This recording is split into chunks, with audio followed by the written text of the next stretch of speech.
दोस्तों आज हम बात करेंगे बीटीबी ग्राफ्ट के बारे में। Anterior cruciate ligament ACL surgery के लिए बीटीबी ग्राफ्ट क्या है, इसको कब प्रयोग किया जाता है, इसके क्या फायदे हैं, क्या नुकसान है और आपके लिए ये लाभकारी है या नहीं, इसके लिए यह वीडियो हम डिटेल में लेके आए हैं।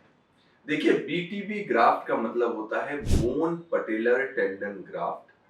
यह एक बहुत ही स्ट्रॉन्ग ग्राफ्ट है जो घुटने के आगे से लिया जाता है। इसको गोल्ड स्टैंडर्ड एसीएल ग्राफ्ट भी कहते हैं और वह इसलिए है क्योंकि न केवल यह ग्राफ्ट मजबूत होता है, अपितु इस ग्राफ्ट में बोन टू बोन बहुत ही अच्छी हीलिंग भी देखने को मिलती है। तो यह ग्राफ्ट जो है आपके घुटने के आगे से लिया जाता है। घुटने के ऊपर जो पटेला की हड्डी होती है वहां से एक हड्डी का टुकड़ा, उसके बाद टेंडन और नीचे की तरफ जो टिबिया होती है वहां से हड्डी का टुकड़ा लेके इस ग्राफ्ट को हार्वेस्ट किया जाता है। इस ग्राफ्ट को हार्वेस्ट करने की दो तकनीक है।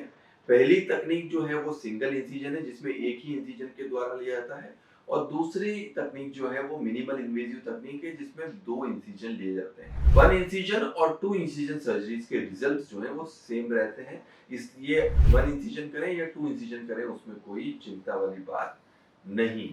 यह ग्राफ्ट के कुछ फायदे हैं। पहला फायदा तो जब भी यह ग्राफ्ट हम प्रयोग में लेते हैं तब हमको फाइबर टेप यूज करने की आवश्यकता नहीं रहती है, मतलब हमको फाइबर टेप डालने की जरूरत नहीं है क्योंकि इस ग्राफ्ट के अंदर क्रीप नहीं होता है और समय के साथ ये इलोंगेट या खिंचता नहीं है। तो यह ग्राफ्ट इनहेरेंटली एक मजबूत ग्राफ्ट होता है जिसमें फाइबर टेप की आवश्यकता नहीं होती। दूसरा फायदा इसमें जो दोनों तरफ की हड्डी में हीलिंग होती है, जैसे कि जो थाई बोन में और शिन बोन में दोनों में जो हीलिंग होती है वो हड्डी से हड्डी को मिला के होती है। मतलब जब हड्डी हड्डी से जुड़ती है तो उसकी जो यूनियन होती है वो बहुत ही अच्छी और सॉलिड यूनियन होती है। इस ग्राफ्ट में लेट लैक्सिटी नहीं आती है, मतलब समय के साथ 3 साल 5 साल 10 साल बाद भी ढीलापन या खिंचाव नहीं आता है। एक बार आपने जिस पोजीशन में इसको बांध दिया ये ग्राफ्ट उसी पोजीशन में रहता है। यह ग्राफ्ट खास तौर पे ओबीज इंडिविजुअल जिनका वजन ज्यादा है और स्पोर्ट्स पर्सन उनके लिए काफी लाभदायक ग्राफ्ट है क्योंकि इसकी मजबूती स्ट्रेंथ अच्छी होती है। क्योंकि इसमें बोन टू बोन हीलिंग होती है इसलिए इसकी रिकवरी भी फास्ट होती है। हम पेशेंट्स को जल्दी खड़ा कर सकते हैं, जल्दी चला सकते हैं, जल्दी दौड़ा सकते हैं। रिवीजन सिनारियो में जहां पर एक बार एसीएल सर्जरी हो रखी है और उसके बाद पुनः हमें किसी कारण से एसीएल सर्जरी करनी पड़ती है, रीटियर या तो फेलियर की वजह से, तो उसमें यह एक गोल्ड स्टैंडर्ड ग्राफ्ट है। तो रिवीजन सर्जरीज के लिए बीटीबी ग्राफ्ट एक बहुत ही अच्छा और मजबूत ग्राफ्ट माना गया है। तो दोस्तों इन्हीं कारणों की वजह से बीटीबी ग्राफ्ट को एसीएल सर्जरी में एक गोल्ड स्टैंडर्ड ग्राफ्ट कहा जाता है। अब बात आती है कि इसकी शॉर्टकमिंग्स की या इसके नुकसान की। तो बीटीबी ग्राफ्ट्स के बहुत शॉर्टकमिंग्स नहीं है।